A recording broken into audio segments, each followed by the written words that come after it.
guys, welcome back to another week of Mortgage Matters in Minutes. Again, I'm your host, Brent Rasmussen, owner of Mortgage Specialists. So if you've been following our Mortgage Matters in Minutes for a while, we're obviously on episode 98, which I can't believe it's been that long and that long of going. And we haven't had a chance to even talk about in detail a little bit here. What does it mean to be self-employed? And now what do we do? Which is a constant question we get every day, all the time, because many people are small business owners in this country, and that's what drives, I feel, a lot of the local activity. Obviously, there's large corporations, but if you look at statistics and businesses, there are more small business owners than there are large business owners. That's just pure numbers and how things go. So we're 2 episodes away from getting to our 100th Mortgage Matter in Minutes video. So I hope you stick around and continually check us out and get educated in the mortgage and real estate world. So today, again, the topic that we're chatting about is I am self-employed. Now what? And a lot of times people have talked to other mortgage lenders. They know there's issues because they've heard from the real estate agents, their friends, that being self-employed throws a little wrench into things. And I can definitely say it does. And I believe it's just because of lack of education. And that we can help guide you and get you where you need to be at to qualify for a mortgage loan, or understand what we as mortgage lenders are going to look at in order for you to become qualified as being a self-employed individual. So first, let's define, what does it mean to be self-employed? There's a lot of definitions of this, but when we look at it in the mortgage arena, the definition is that you own more than 25% of a company. But that's not always the case. If you have even a stock share or a percentage of ownership, that could still mean that you're self-employed. But generally speaking, we look and see if you're ownership of more than 25%.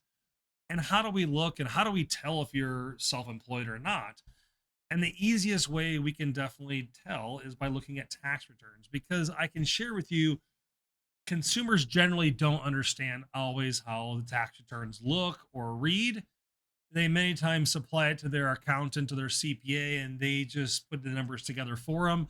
They file it, but they don't understand how to read or what goes on in their tax returns.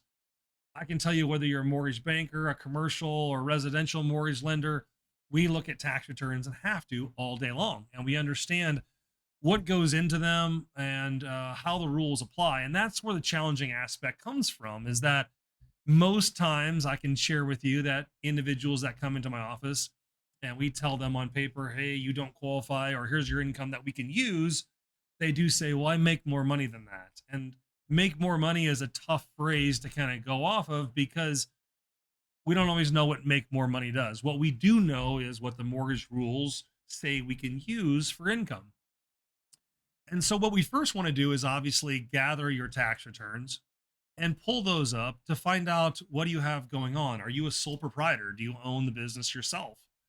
Are you a corporation? Do you have different business owners, or are you still just ownership of 100% of a corporation?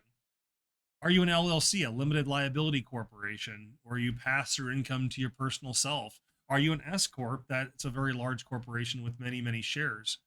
Or are you just an independent contractor? Do you just receive income from many different places and you don't work for just one place or one company? So as you can see, it really depends how you are self-employed, of what forms and what pages we look at to determine if you can qualify for a mortgage loan. I will tell you, it's not as daunting or as confusing as you may see. If you work or talk with a mortgage professional such as myself, I'm going to be able to look at your taxes and tell you what your income is right away. Some mortgage originators don't understand the different complexities of businesses and your income and how that plays out. I am a self-employed individual myself, so I understand how I file my taxes, and I understand how my clients look at filing their taxes and what it means to them. So remember, you as the business owner generally know your business, and you know your product, your widget, whatever you do, your service for work, but you might not understand all the accounting pieces or accountant side of how they factor taxes. So it is always a communication aspect of getting the information from you. But what I can tell you, the more organized you are with knowing where your financials are at, whether it's your profit and loss statement, your income statement, and your tax returns, and possibly a personal financial statement, the more apt the lenders are going to be working with you and understanding what it is that you do. But if you do crazy things on your taxes that show no income according to the way we look at the formula, there's not much many of us lenders can do these day and age because of what the government has set for rules and precedences in regards to qualifying. So, what I can share with you is if you don't understand how to read your tax returns, get with a mortgage person or a bank or a lender early that understands what lenders will look at on your taxes, personally and business wise, to get you approved. And it's just as simple as that. Usually, when you're filing your taxes, the goal of filing your taxes is to pay the least amount of income. I jokingly say that because no one ever wants to admit that, but that's really what the goal of many business owners are, is to not pay as much in taxes, because if they don't pay as much in taxes, they make more money for themselves. But there's always a negative in that if you take large expenses or write-offs or deductions, you might not show enough income on paper. So that's where we really need to step in and look with you. And I can tell you, if you're looking at selling your business, business brokers look at your tax returns the same way and say, hey, look, you're doing all these things to make yourself more income, but it's harming the value of your business. And that's what we generally see. The negative of individuals being self employed is that they take a lot of deductions and expenses and write those off. And because the loans that most residential lenders are doing are loans through the government, Fannie Mae, Freddie Mac, FHA, and VA, they're going to want you to pay your fair share of income taxes in order to qualify for a loan.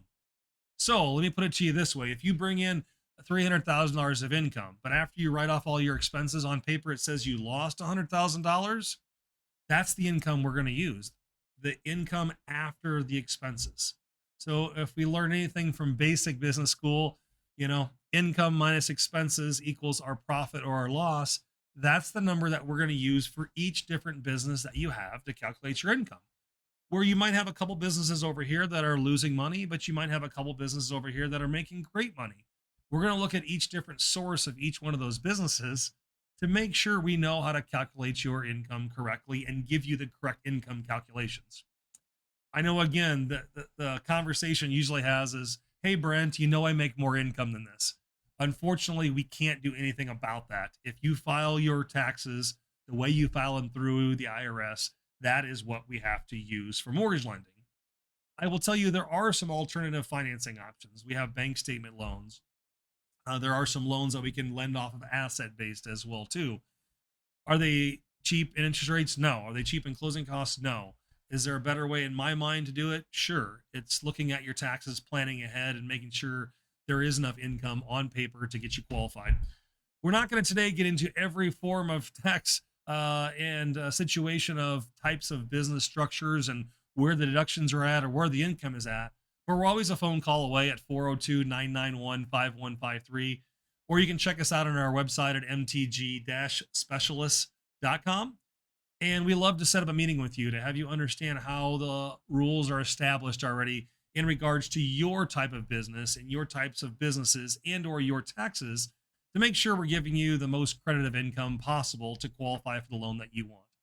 We appreciate you guys through the years checking us out, paying attention, being educated, and we'll continue to keep moving forward, hopefully for hundreds of more episodes to come.